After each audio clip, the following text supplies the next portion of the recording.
Well, tonight, President Joe Biden will deliver his first State of the Union address since Democrats lost control of the House in the November elections. Now, this annual speech comes as polls show that many Americans are not happy with the president's job performance. Yeah, and as President Joe Biden deals with a number of challenges, including anxiety over the economy, growing tensions with China, and the war in Ukraine, this is going to be a big night to follow. ABC's Faith Abube is on Capitol Hill with the latest.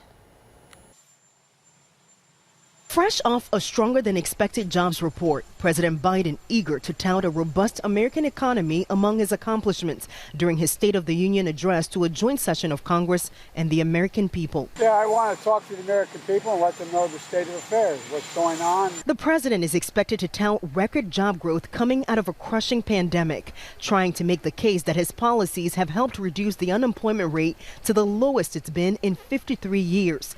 But amid the positive outlook, inflation remains high, and there's real economic anxiety across the country.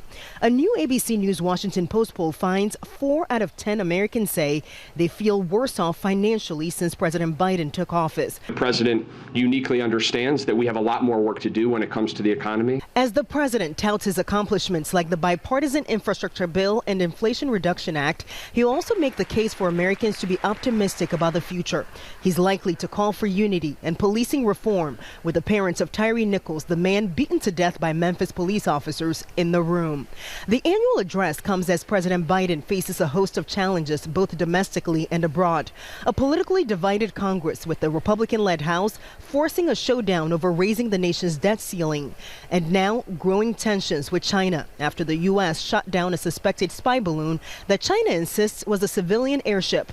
Republicans hammering the president as the administration alleges China made several previous attempts to fly a spy balloon over the U.S.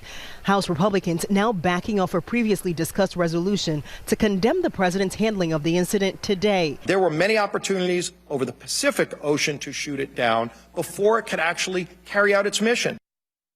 And security is tight around the Capitol ahead of the president's address tonight. The fencing we saw after the January 6th attack has gone back up.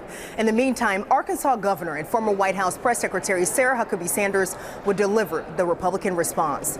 On Capitol Hill, Faith Abube, ABC News.